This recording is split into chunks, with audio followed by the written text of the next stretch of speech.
Bonjour et bienvenue sur cette vidéo matinale qui va reprendre une thématique dont on parle régulièrement en spiritualité, mais qui hier a vraiment pour moi été confirmée et j'avais hâte de pouvoir vous le partager. Je suis Mélanie Médium, Mélanie Delaudier, médium holisticienne depuis presque 12 ans. La médiumnité m'a cueillie vraiment du jour au lendemain, il y a 12 ans. Alors que j'étais initialement athée, quasiment anti-religion, on peut même le dire comme ça, et, euh, et que jamais de la vie je n'ai été attirée par la spiritualité et encore moins la médiumnité, et donc tout ça m'est apparu très fortuitement suite à l'achat d'une maison, comment te dire, un petit peu habitée. Et depuis, je chemine et je partage avec vous dans ces vidéos depuis 12 ans maintenant. Alors peut-être pas 12 ans parce que j'ai dû commencer mes vidéos en 95, non, en 2015, donc il y a 7 ans. Hein, j'étais restée un petit peu en retrait les 5 premières années, on va dire. Et donc, depuis 7 ans, je vous partage un petit peu mes tribulations de médium, mes hashtags vie ma vie de médium, mes découvertes, mes expériences, mes compréhensions, et ça me semble vraiment important de le faire pour pouvoir justement partager avec vous tout ce cheminement qui peut-être sera aussi le vôtre, qui peut-être a déjà été le vôtre. Pour moi, c'est vraiment une évidence de fonctionner de cette manière. Alors, là, le titre de la vidéo, c'est, ou en tout cas la thématique, ce qui parfois nous semble négatif, finalement, peut être tout à fait positif. Ça, c'est la question du yin et du yang, la question de l'équilibre, la question de comment on voit les choses, de notre façon de voir.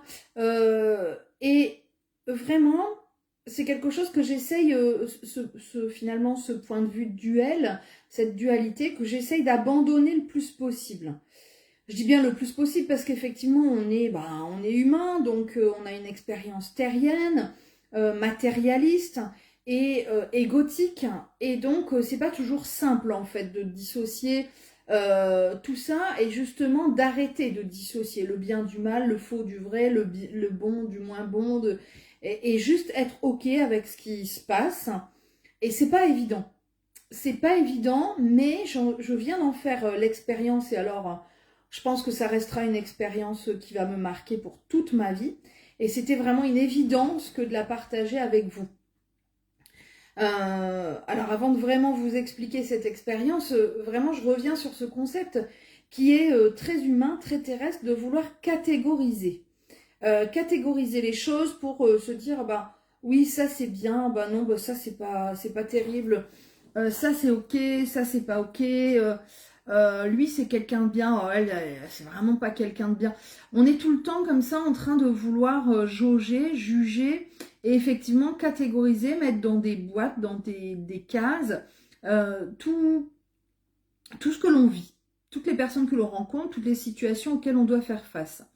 Et donc, voilà, rien que, je vais prendre l'exemple le plus banal, être malade, hein, tomber malade, attraper le Covid, attraper une otite, je sais rien moi, gastro.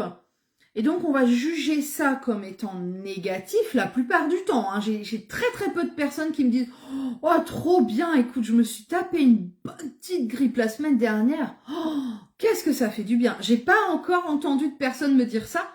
Et pourtant, peut-être que cette grippe qui vous a cloué au fond du lit vous a évité un accident très grave. Peut-être que cette grippe vous a permis de vous reposer un peu parce que vous êtes un petit peu au bout du rouleau. Peut-être que cette gastro vous a permis de ressortir toutes les toxines, toutes les énergies négatives dont vous n'aviez vraiment plus besoin et dont vous allez pouvoir être libéré. Il y a tellement de choses dont on n'a pas forcément conscience parce qu'on ne...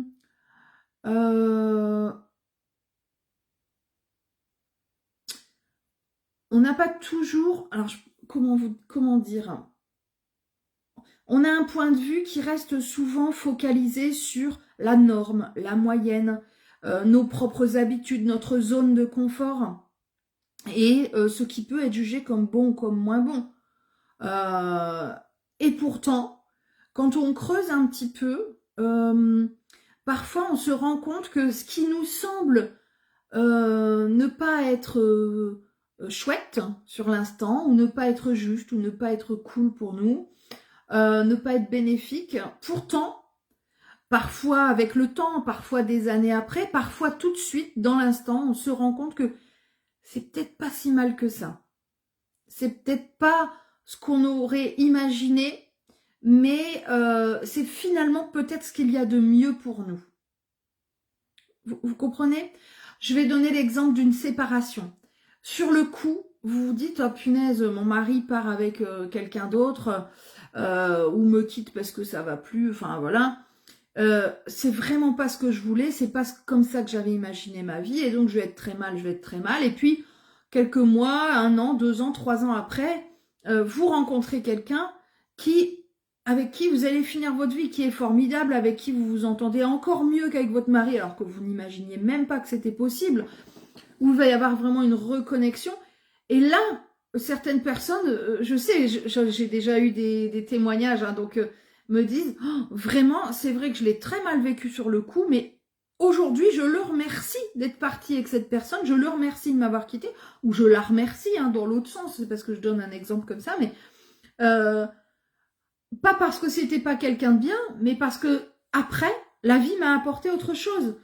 C'est pas forcément quelque chose de mieux, c'est pas quelqu'un de voilà mieux, mais c'est une très belle connexion, une très belle reconnexion. Et je suis heureuse de ça. Donc ça, c'est vraiment des choses importantes. Moi, j'ai quelqu'un dans ma famille qui a été licencié. Sur le coup, ça a été vraiment l'effondrement. Il s'est dit mais c'est pas possible, comment on peut me virer comme un malpropre comme ça pour, enfin voilà, pour une connerie. Et au final, il a trouvé un arrangement au lieu de se faire virer, parce qu'effectivement, c'était pas tout à fait juste et légal. Donc il y a eu un arrangement qui s'est opéré, et il s'est mis à son compte dans ce qui était sa passion qu'il faisait à côté de son travail, et il est maintenant à son compte depuis des années. Il l'aurait peut-être pas fait s'il n'y avait pas eu cette situation. Donc cette situation qui a été vécue initialement par lui comme désagréable, comme injuste, comme voilà, c'est pas normal, voilà, c'était vraiment pas quelque chose de chouette pour lui sur le coup, et qui au final s'avère une bénédiction. Donc parfois voilà, il faut moi je me souviens à une époque, j'étais formatrice à mon compte, et il y a eu tout un changement au niveau de la loi. Donc ce que l'on appelait avant le DIF, donc le droit individuel à la formation, est devenu CPF, compte personnel de formation.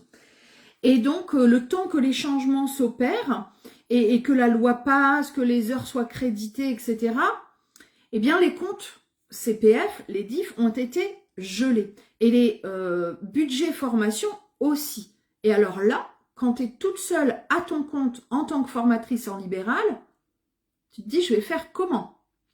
Donc, je commençais à me retrouver un mois, bon, où c'était un peu bateau. Deuxième mois, rien. Bah, rien, parce que les entreprises n'avaient plus accès à leur budget, ils attendaient de savoir ce qu'il allait en être, etc. Enfin, c'était légitime, c'était logique, hein, je ne pouvais pas leur en vouloir, les pauvres. Mais moi, j'allais manger comment? Donc j'ai commencé, comme j'étais déjà médium, voyante, je faisais ça à côté, moi je me suis dit, bon bah je vais laisser plus de temps du coup sur mon agenda, puisque j'avais quasiment pas de créneaux avant, j'avais très peu de temps, bah là bon du coup j'ai ouvert plus de créneaux. Et en fait j'ai eu beaucoup de demandes. Et à un moment donné, quand la formation a repris, au bout de 2-3 mois, où là les demandes, bon bah forcément, ça y est, les gens avaient leurs chiffres CPF, et ben alors qu'est-ce qu'on peut faire comme formation? On sait, machin, combien on a droit, donc qu'est-ce que vous nous proposez? Alors attends, parce que du coup maintenant il faut que je regarde mon agenda. Donc je me suis retrouvée un petit peu entre les deux, et avec un petit peu de mal à gérer, parce que de ce fait, ben, je m'étais engagée dans des rendez-vous, puis en plus je kiffe ça, hein, vous le voyez maintenant, puisque je suis là à temps plein. Donc ben, je traînais un peu des pieds pour aller en formation du coup.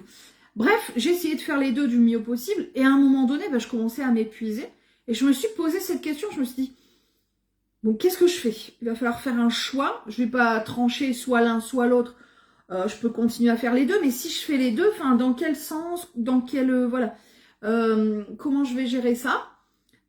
Et j'étais quand même bien attirée par la médiumnité, et je me suis dit, ça m'a l'air quand même de marcher cette histoire-là. Donc l'une, et puis j'ai fini par faire ce choix quelques mois après, donc ça c'était arrivé en mars, ça a duré, oui, jusqu'au juin, juillet à peu près peut-être. Et en décembre, je fermais ma structure de formation pour vraiment me consacrer à la médiumnité l'année d'après, quoi. Et donc, et d'ailleurs aujourd'hui, ça fait 3 ans que j'ai changé de statut, parce qu'il a fallu changer les statuts, machin, enfin ça c'était un choix, mais... Et c'est mon anniversaire aussi aujourd'hui, de création de nouvelles entreprises. Maintenant je suis auto-entrepreneur, avant j'avais eu SARL, URL, bon là j'ai changé de statut, c'était aujourd'hui. Donc il a fallu que je passe le pas, et s'il n'y avait pas eu cet événement désagréable, parce qu'au tout début j'ai pas pensé à me dire, ah bah tiens c'est cool, comme ça je vais devenir médium à temps plein. Je me suis dit, mais comment je vais faire? C'est bien de changer les programmes, les budgets de formation. C'est vrai qu'aujourd'hui, je me dis, ça a été vraiment une bonne chose. Mais sur le coup, tu te dis, mais comment je vais vivre en fait? Avec des charges tous les mois, etc. Comment je vais faire? Et donc sur le coup, c'était ça. C'était la panique à bord. C'était désagréable pour moi de me dire, voilà, je me retrouve en difficulté. Alors que cette difficulté, ça a été ma porte de sortie vers autre chose. Vous comprenez le truc, c'est que ce que l'on vit, ou ce que l'on pense, ou ce que l'on juge comme étant désagréable, peut parfois nous apporter vraiment tout autre chose. Je vais aller loin dans ma réflexion. Je vais vous donner l'exemple d'une maman qui était venue vers moi il y a quelques années en me disant, j'ai perdu mon fils, jeune, enfant ou ado, d'une maladie. Ça a été très difficile, des années de dépression. Et puis un jour, elle me dit, ça a été comme un déclic. Il fallait que je fasse quelque chose de ce deuil. Et elle a créé une association. Elle a fédéré des parents et elle a aidé des dizaines de familles. Et donc, même si ça a été long, même si c'est quelque chose de très douloureux, perdre un enfant, je pense que c'est ce qu'il y a peut-être de pire, elle en a fait quelque chose. Elle a ouvert cette porte vers autre chose pour elle. Ça a été long, je crois que ça a été 8 ans, 8 ans de dépression, couchée, vraiment plus vouloir rien faire, etc. Et un jour, un déclic, une ouverture se fait pour elle.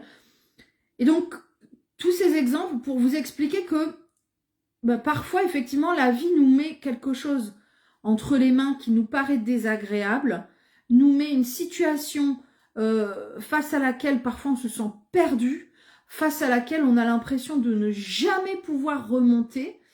Et la vie nous dit que, je dis pas que ce qu'on va nous apporter, c'est mieux. Forcément, cette association, ça remplacera jamais son fils à cette dame. Évidemment, ça n'est pas ce que je dis. Ce que je dis, c'est que parfois, on trouve mieux. Et parfois, de ce que l'on a à vivre, on va pouvoir ouvrir vers autre chose. Qui va nous porter vers autre chose. On ne peut pas dire que c'est mieux ou que c'est moins bien.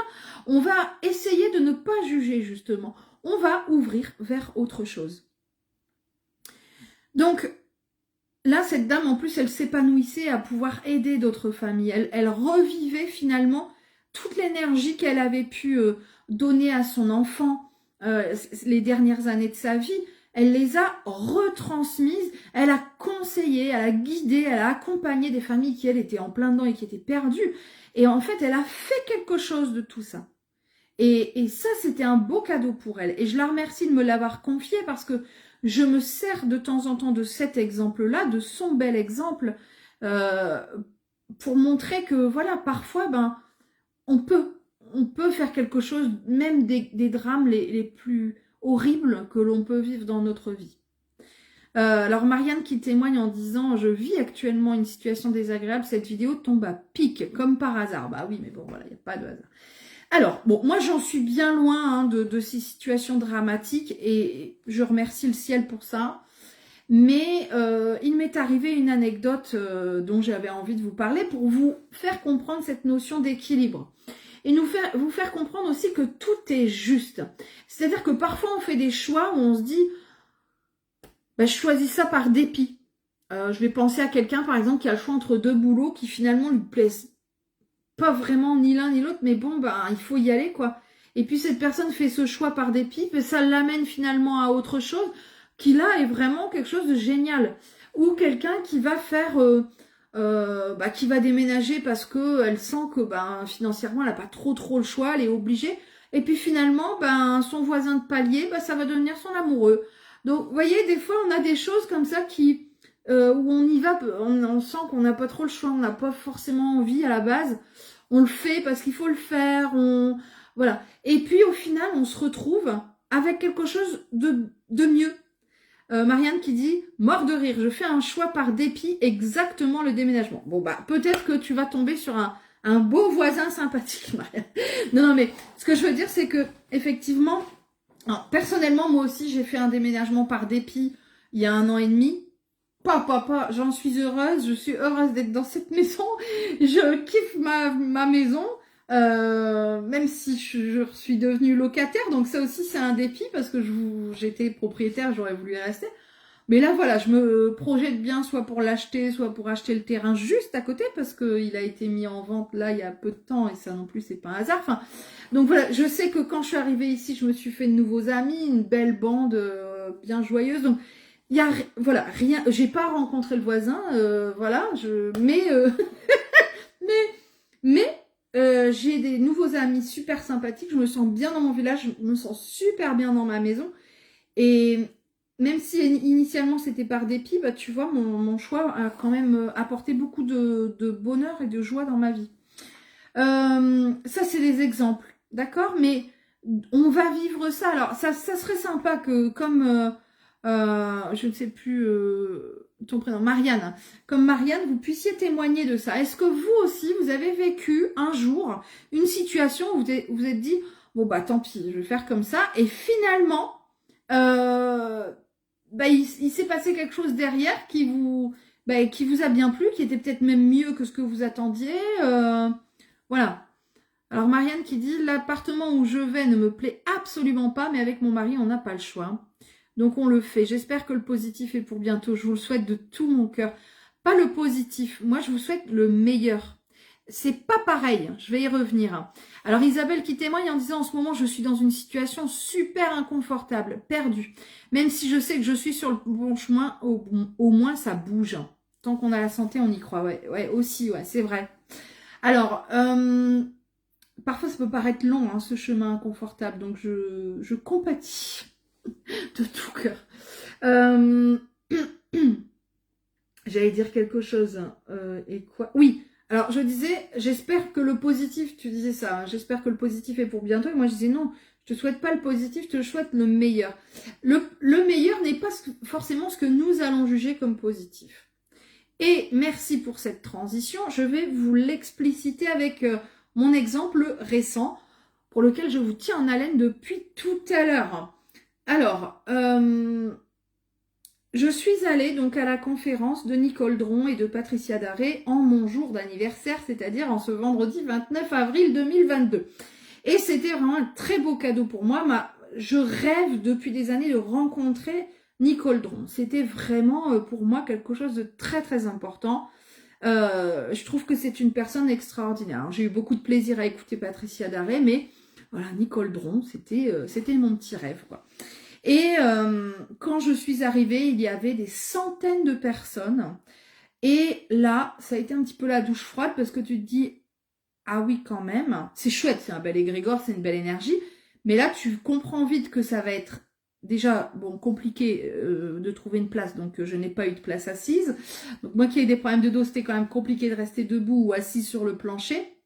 Et là, je me suis dit, tu veux la rencontrer, ma fille, tu vas faire des heures de queue pour faire dédicacer tes bouquins et pouvoir lui adresser 1 ou 2 mots le temps qu'elle écrive la dédicace, quoi.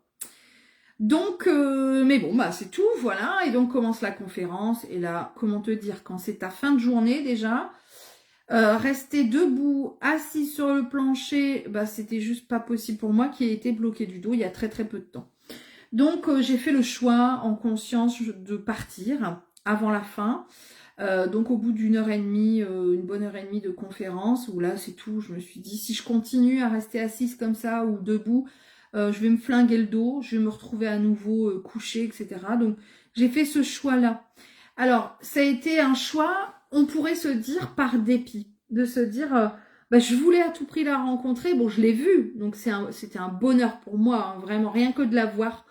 Quand elle est arrivée, j'aurais pu partir et puis c'était tout. Je l'ai vue. Voilà, c'était vraiment... C'est bête, hein, mais... voilà. Et du coup, je pense d'ailleurs, c'est vrai que j'en ai pas parlé, mais j'adresse un très grand merci, une grosse bise aux personnes qui sont venues me voir et qui m'ont dit, une dame un petit peu tremblante, oh, Mélanie, je vous admire, je vous adore, je vous suis depuis longtemps. Je pense à Corinne Gardier aussi, avec qui on a fait une petite photo, qui est venue me rencontrer, qui m'a vue, hein, qui est venue me parler lors de cette conférence. Je pense fort bien sûr à ma belle Denise, qui m'avait en plus gardé une place, puis finalement j'ai pas pu m'asseoir là-bas, mais vraiment, je suis heureuse d'avoir rencontré des gens. Après, je sais qu'il y a des gens qui n'ont pas osé venir vers moi, mais ben, moi, je suis comme vous. C'est-à-dire que moi aussi, je venais voir un petit peu la personne que j'affectionne et que voilà que j'aime beaucoup, qui est en la personne de Nicole Dron. Donc, c'était... moi, j'étais à leur place, à la place de ces personnes qui étaient contentes de me rencontrer moi. Moi, j'étais contente de rencontrer Nicole Dron. Donc, j'ai fait ce choix-là en me disant, voilà, je me choisis moi parce que je choisis ma santé. Je savais que sinon ça serait très très douloureux, voire je serais à nouveau alitée, sous piqûre. Enfin voilà, je me suis dit c'est pas le moment. J'ai remonté la pente après 1 mois et demi couché à galérer machin. Donc c'est tout. Voilà, j'ai fait ce choix-là. Et en partant, donc j'ai remis 2 de mes ouvrages, un pour Nicole, un pour Patricia, au libraire afin qu'ils puissent leur remettre. J'avais mis une petite carte dedans avec mes coordonnées, mon numéro de téléphone en plus, et puis une petite carte de remerciement, un petit mot à chacune dans l'ouvrage, en me disant j'espère qu'il aura pu leur remettre, parce qu'avec le monde qu'il y avait, je me suis dit il a peut-être pas pensé, il a pas pu, enfin j'en sais rien en fait, hein. Et donc je suis restée sur ça en me disant j'ai été heureuse de les avoir vus, un petit regret de ne pas avoir pu l'avoir vu en vrai, lui adresser 1 ou 2 mots en lui disant à quel point c'était quelqu'un que je trouvais formidable et combien je la remerciais de ses témoignages. Mais j'étais déjà heureuse de l'avoir vu en vrai, de l'avoir écouté en vrai, même si je connais ses vidéos, etc. Donc ça, ça a été ma solution par dépit, de partir pour préserver mon dos et ma santé. Hier, j'ai passé ma journée à travailler, retour de week-end, etc. Et j'étais prête à m'arrêter de travailler, je vois un message sur mon répondeur. Je dis, ça c'est encore des conneries. Bon, j'écoute vite fait, je mets ça en continuant de travailler, donc juste pour écouter. Et là, j'entends... Bonjour Mélanie, c'est Nicole Dron à l'appareil. Et là, j'ai fondu en larmes. Nicole m'a laissé un message de 2 minutes en me disant à quel point elle était désolée de ne pas avoir pu me rencontrer, de ne pas avoir eu le temps d'échanger avec moi. Je pense qu'elle s'imagine qu'on s'est rencontrés très rapidement et qu'on n'a pas eu le temps de discuter. Elle ne sait pas en fait que je suis partie un petit peu en avance. Et elle m'a, sur son message, demandé... Alors, elle m'a déjà remercié pour le livre, dit qu'elle appréciait énormément ce genre d'ouvrage, que le message alors, je laisse toujours une petite carte à une page bien précise, que le message qui lui était adressé était vraiment pile poil en lien avec ce qu'elle vivait dans l'instant, lorsqu'elle l'a lu. Et donc, alors là, gratitude, quoi, tu te dis, oh, merci mon Dieu, merci mes guides, merci tout. Et alors là, déjà rien qu'elle m'ait appelé, j'étais en larmes, je me suis dit mais c'est encore mieux que ce que j'aurais pu imaginer. Et là, elle me dit, j'aimerais beaucoup que vous puissiez me rappeler, j'aimerais vraiment pouvoir échanger avec vous. Vous avez mon numéro, vous pouvez me rappeler directement. Et là, tu as tes larmes qui continuent de couler. Et tu te rends compte...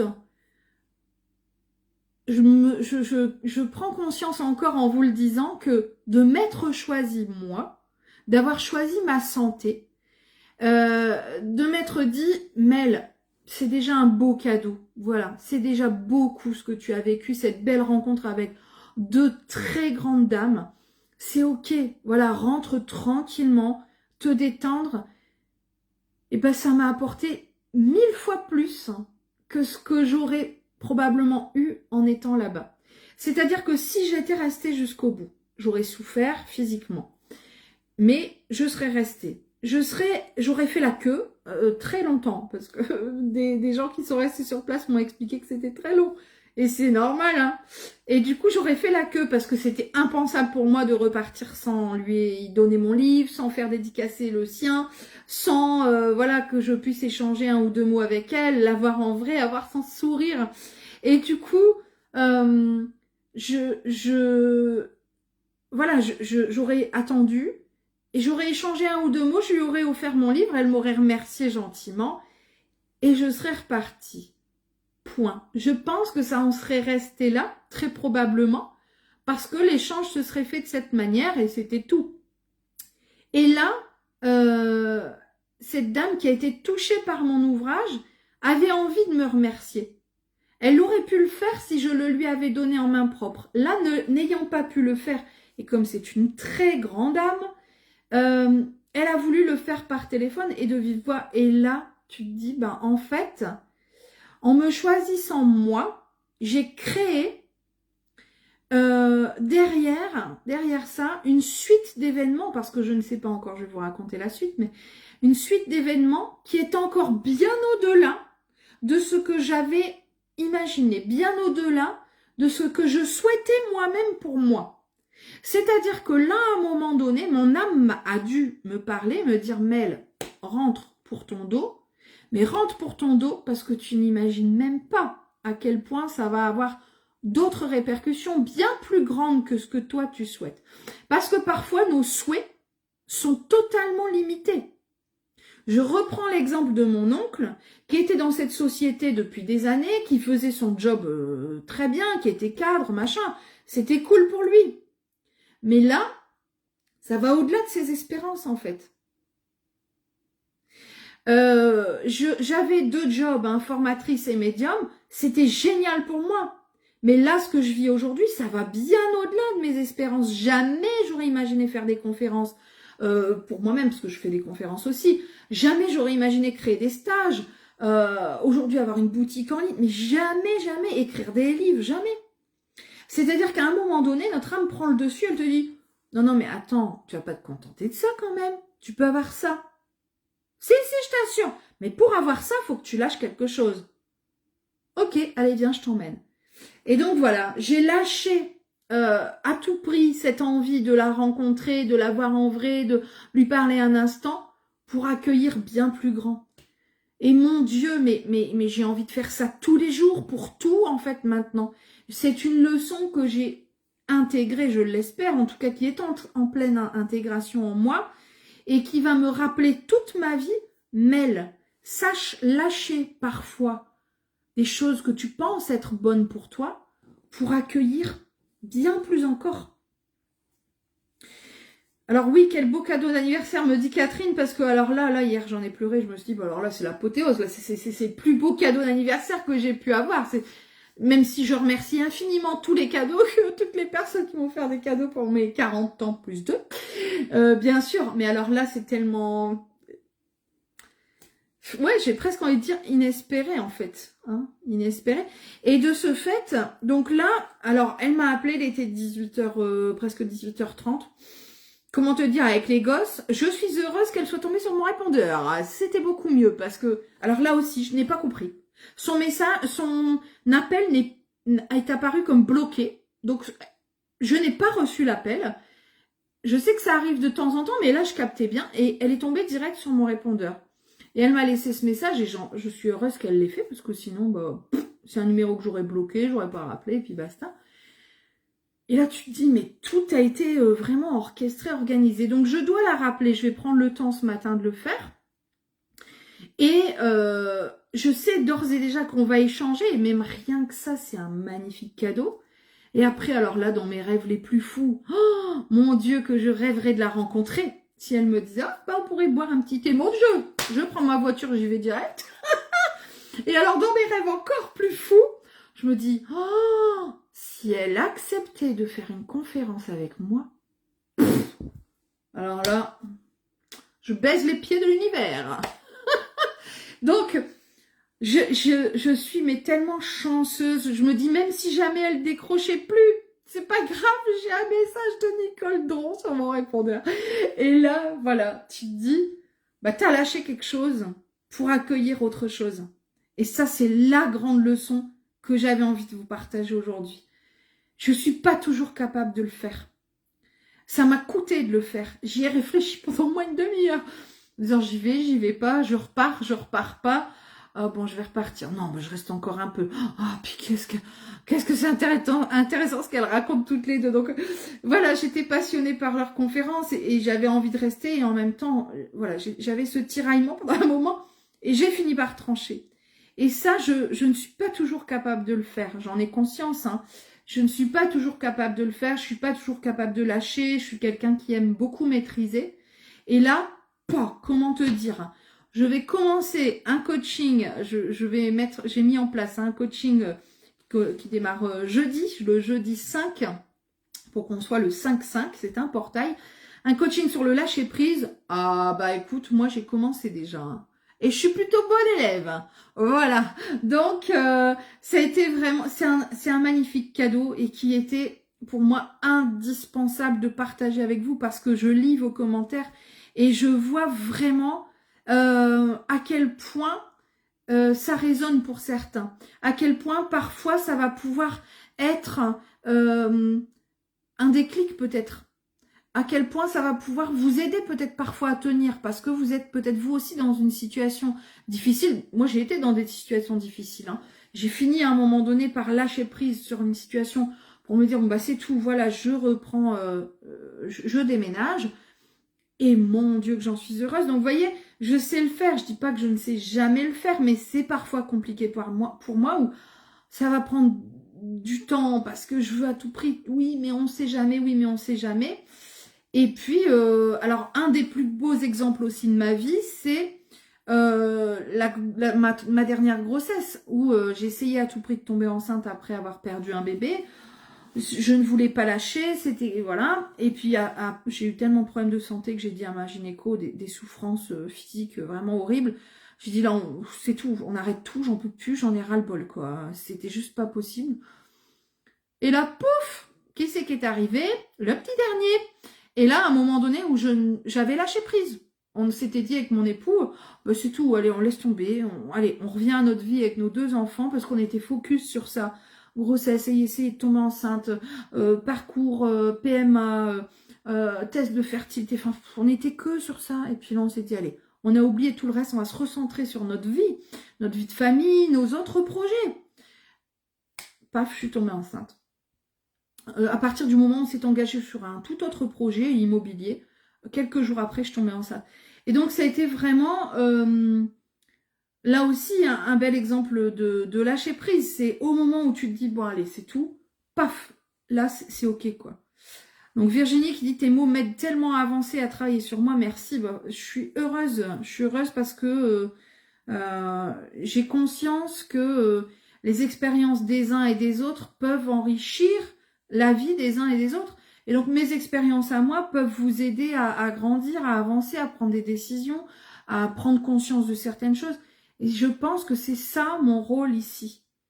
C'est parfois de montrer la lumière, voilà. Et comme le dit si bien Nicole Dron, il faut toujours suivre son étoile, il faut s'y accrocher de toutes ses forces. Et là, je me suis accrochée et je suis heureuse de l'avoir fait vraiment. Alors oui, effectivement, Armel dit le bonheur n'est réel que s'il est partagé. Merci de nous faire partager ton bonheur, ça fait du bien. Bien sûr que là, je suis heureuse de chez Heureuse. C'est vraiment un très grand bonheur pour moi d'avoir eu ces quelques mots de Madame Dron. C'est un honneur immense. Donc voilà, je suis heureuse de pouvoir vous partager ça, mais je suis aussi et surtout fière de pouvoir vous partager ma prise de conscience parce que je me dis c'est sûr et certain que ça va aider d'autres personnes. Et ça m'aide moi aussi, bien évidemment. Donc bien prendre conscience que ce que l'on juge sur le coup comme négatif ne l'est pas forcément. D'ailleurs, rien n'est négatif, rien n'est positif. Tout a sa raison d'être. Tout est juste. Mais je suis sûre que des exemples comme ça, on en a plein où on se dit oh mais heureusement que je suis pas partie dans cette boîte là. Moi je pense à ma fille qui voulait à tout prix rentrer dans tel magasin, voilà, elle voulait bosser là-bas. Le magasin il ferme, elle serait restée 2 ans et puis licenciée, quoi. pas terrible. Donc, voilà, des exemples comme ça, on en a plein. Parce qu'elle n'a pas pu être prise, il n'y avait pas de place, en fait, hein, dans ce magasin-là. Et donc, bah, c'est tout, elle est partie bosser ailleurs. Mais voilà, vous voyez, parfois ouais, dans plein de situations comme ça, on peut retourner la vapeur et se dire, ou retourner son angle de vue en réalité. Hein, prendre un autre angle de vue et se dire, ben, ouais, si je vois les choses autrement, effectivement, euh, c'est peut-être pas plus mal, quoi. Alors, je vous raconterai la suite au prochain épisode, hein, si j'arrive à joindre Madame Dron. Et voilà, alors peut-être que je ne le raconterai pas, je le garderai peut-être pour moi, parce que c'est aussi un beau cadeau qui m'est fait et qui est personnel. Je ne sais pas encore, mais en tout cas, cette leçon-là, cette expérience-là, c'était une évidence pour moi de vous la partager. Je suis très heureuse aussi que vous partagiez ces moments-là avec moi. Je suis très heureuse de pouvoir vous partager tout ça et que vous soyez dans cette dynamique de m'écouter, de partager ce moment de bonheur avec moi. Vous êtes heureuse pour moi et ça aussi, ça compte énormément. Hier soir, j'avais qu'une envie, c'était de vous le raconter. Puis je me suis dit, mais allez, attends demain, laisse un petit peu, machin. Mais j'avais qu'une envie, c'était de prendre mon téléphone et de vous le raconter direct en live, quoi. Tellement ça m'avait paru génial et tellement ça me semblait être une belle leçon de vie. Une belle leçon de vie. Donc j'espère que là, vous allez pouvoir remettre en perspective certaines situations et vous dire, ouais, bon, finalement, vu comme ça, c'est ok. Voilà. Il faut juste apprendre à être ok. Être ok avec ce que l'on vit. Voilà, je sais que sur le coup, j'en ai conscience. Hein. Moi aussi, j'ai pas été ok avec certaines choses. Je suis pas ok encore avec certaines choses. Et ça aussi, c'est ok. C'est ok de pas se sentir ok. Vous voyez, je pense que c'est ça aussi le lâcher prise. Alors, si vous avez envie de me rejoindre sur cette fabuleuse expérience de 3 semaines, on va travailler ensemble sur le lâcher prise, ce qu'est le lâcher prise, ce que n'est pas le lâcher prise, comment essayer de lâcher prise, des astuces, des techniques, des exercices, et 3 semaines et plus si affinité, bien sûr. Si vous avez envie de me rejoindre sur ce programme-là, vous pouvez le réserver sur ma boutique, hein, melaniemedium.wix.com. En attendant, moi, je retourne à mon petit nuage et je vais juste me centrer et arrêter d'avoir mon sourire hébété avant d'appeler Madame Dron pour pouvoir échanger avec elle de vive voix et avec beaucoup de gratitude. Je vous embrasse très fort. À bientôt.